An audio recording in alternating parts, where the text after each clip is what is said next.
Eh bien salut à tous, j'espère que vous allez bien. Aujourd'hui on se retrouve pour une nouvelle vidéo One Piece qui sera un top 5 des personnages les plus badass. Mais avant que la vidéo One Piece commence, je tenais à vous remercier car en seulement 2 vidéos One Piece sur ma chaîne nous sommes déjà 50 abonnés.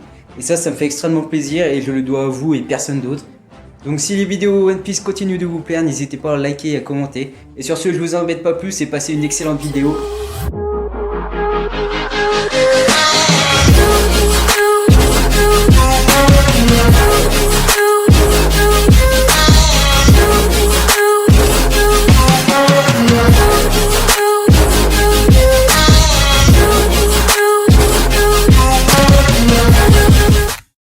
Et c'est parti, on attaque donc ce classement avec Marco le Phénix en 5ème position. Alors premièrement je lui donne cette 5ème position car clairement Marco a mangé le Tori-Tori-no-Mi, le fruit du phénix. Un fruit qui est encore plus rare que les Logia, c'est un Zoan mythologique qui lui permet de se régénérer grâce à ses flammes de phénix. C'est un truc de fou. De plus, Marco est le premier commandant de la flotte de l'équipage de Barbe Blanche. Déjà juste ça montre que Marco pèse énormément dans le game de One Piece. À Marineford, on a très bien vu de quoi Marco était capable. Il a su tenir tête à l'amiral Kuzan, à l'amiral Kizaru où il lui a mis, excusez-moi pour le terme, une putain de retourne acrobatique et l'a envoyé directement dans le mur. Il a surtout tenu tête et encaissé une grosse attaque de la part d'Akainu. Celui-ci lui avait envoyé une attaque tellement puissante que peu de personnes auraient pu survivre. Mais Marco, grâce à ses flammes régénératrices, a pu s'en sortir sans le moindre dégât. Je me répète, mais Marco est vraiment incroyable. Car qui est capable dans One Piece de pouvoir dire que je suis capable de tenir tête face à chaque amiral de la marine? Certes, pas tous les amiraux en même temps, ça serait impossible. Mais il a su montrer qu'en 1-1, Marco pouvait tous les affronter. Peut-être pas gagner, je suis d'accord. Mais pouvait tous les affronter et c'est vraiment un truc de fou. Marco est beaucoup trop badass et je pense que vous serez d'accord avec moi.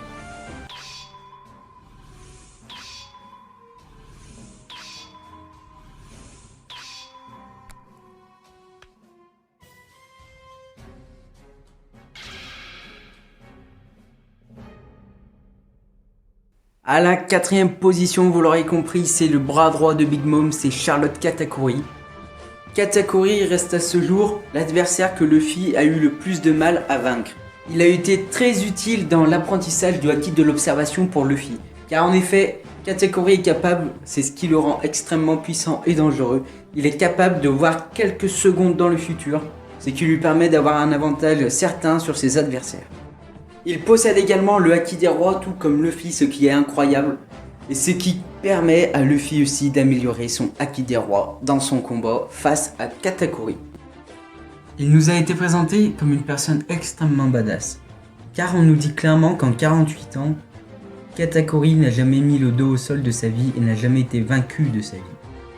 Un autre élément qui montre que Katakuri est vraiment très badass, c'est quand Luffy s'est fait toucher par la sœur de Katakuri qui avait tiré en cachette et qui avait réussi à blesser Luffy. Katakuri n'a pas accepté et s'est mis tout seul un coup de trident pour pouvoir se remettre au niveau de Luffy et que le combat soit équitable.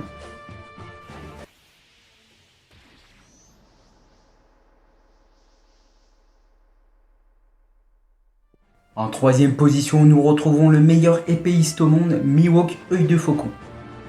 Mihawk, c'est tout d'abord le meilleur épéiste au monde et c'est tout d'abord l'homme qui arrête l'attaque de Zoro avec un petit couteau pour se curer les ongles, c'est un truc de dingue.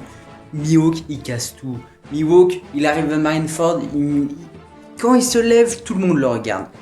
Personne ne peut l'éviter, il est tellement rare, il est tellement badass que tout le monde s'arrête pour le regarder. Mihawk, c'est le mec que tous les sabreurs et tous les bretteurs du monde rêvent d'affronter un jour pour pouvoir prendre son titre de meilleur épéiste du monde. Tellement que Mihawk en impose par sa personnalité que Zoro a dû se mettre à genoux pour le supplier de pouvoir s'entraîner sous son ordre. Et ça, Mihawk, il peut dire que Roronoa Zoro s'est mis à genoux devant lui. Roronoa Zoro, c'est le mec qui se mettrait à genoux devant personne. Mais il s'est mis à genoux devant Mihawk. Et ça, c'est incroyable. Ça montre à quel point Mihawk est badass. Et aussi, Mihawk a été le rival de Shanks le Roux, et ça c'est incroyable, il a arrêté de vouloir le combattre car Shanks a perdu un bras pour la relève comme il l'a dit à Barbe Blanche sur le Moby Dick. Donc vous l'aurez compris, Mihawk a totalement sa place dans ce classement.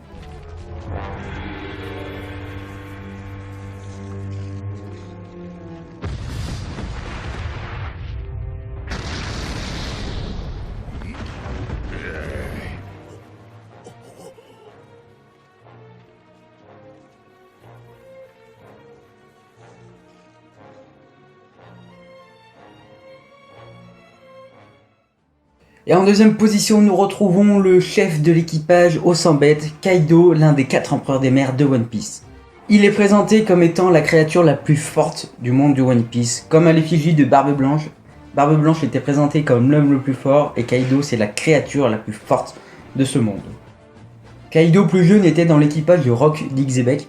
Ça c'est vraiment un truc de fou parce que quand on sait que dans cet équipage il y avait Big Mom et Barbe Blanche en plus, que Rock a dû former entre guillemets 3 futurs Yonko, c'est vraiment un truc de ouf.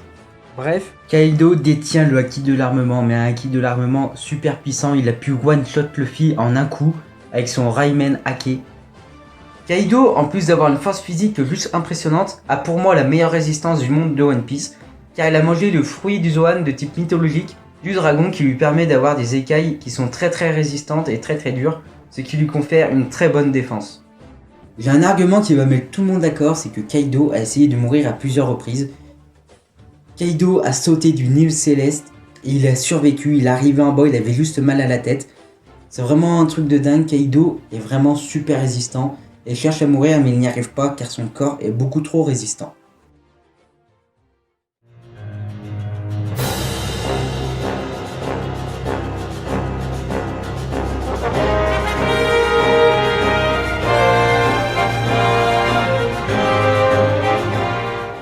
Et en première position de ce classement, nous retrouvons Shanks le roux.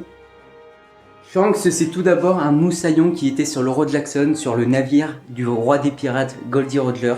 Il était avec Baggy en apprenti. C'est surtout le mec qui a donné l'envie de devenir pirate, un jeune garçon du nom de Monkey D. Luffy. Et ça c'est vraiment un truc incroyable parce que il n'y aurait pas Shanks, ça se trouve Luffy serait devenu un marine et ça c'est pas la même histoire et on préfère mieux que Luffy soit un pirate. Dès que Shanks apparaît dans l'anime, tout le monde est comme des dingues. Parce que clairement Shanks il apparaît que très rarement dans l'anime. Et à chaque fois qu'il apparaît dans l'anime c'est pour faire un truc de fou. Comme là par exemple il est sur le Moby Dick. Et il va échanger un coup de sabre avec Barbe Blanche. Il a un bras parce qu'il a plus son deuxième bras. Et il arrive quand même à tenir tête à Barbe Blanche durant cet échange alors que Barbe Blanche est à 2 bras. Sachant que Barbe Blanche est surtout l'homme le plus fort du monde. Et Shanks arrive à tenir tête car c'est un des 4 Yonko. Shanks est tellement badass que quand il arrive à la gare de Marineford, il l'arrête totalement. Car personne n'ose l'affronter, il demande qui c'est qui veut l'affronter, lui et son équipage. Personne n'ose l'affronter alors qu'il reste beaucoup de monde en pleine forme comme tous les grands corsaires qui ont quasi rien fait. Qui sont du coup en super forme et tout. Ensuite, il y a tous les amiraux qui sont encore en pleine forme malgré que Akainu s'est un peu battu face à Barbe Blanche, il y a Sengoku, il y a Garp. Même Barbe Noire, mais à ce moment-là, Barbe Noire dit que c'est pas encore le moment de l'affronter. C'est vraiment un truc de fou. Il est tellement badass qu'il y avait tellement de monde puissant et personne n'a voulu l'affronter parce que tout le monde avait peur de lui. Pour moi, tout le monde avait peur de lui car, à mon avis, Shanks détient le meilleur haki des rois de tout l'univers de One Piece. Parce que déjà, au début de l'aventure, nous voyons qu'il arrête le monstre marin d'un coup comme ça, il maîtrisait déjà. Il nous a montré plusieurs fois que sa présence, comme sur le Moby Dick et tout, il est capable de fissurer la matière juste grâce à l'aura de son haki. Mais juste pour ça, il est vraiment beaucoup trop badass et personne d'autre, pour le moment, ne peut faire ça. En conclusion, Shanks c'est tellement le mec le plus badass de l'univers de One Piece que s'il arrive à un entretien d'embauche, il n'est pas seulement embauché, mais il est directement patron, c'est un truc de fou. Il a été le moussaillon de Goldie Roger, il a été ci, il a été ça. C'est vraiment un truc de dingue. Shanks c'est vraiment le personnage le plus badass connu à ce jour dans One Piece.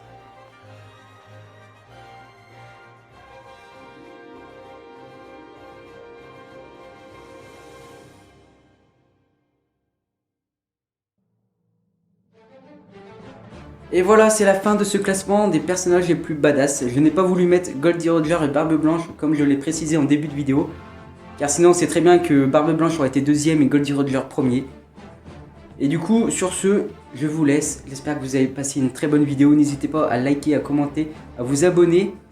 Ça me ferait extrêmement plaisir, ça m'aiderait beaucoup. Dites-moi ce que vous en avez pensé en commentaire. Et ça, c'est One Piece.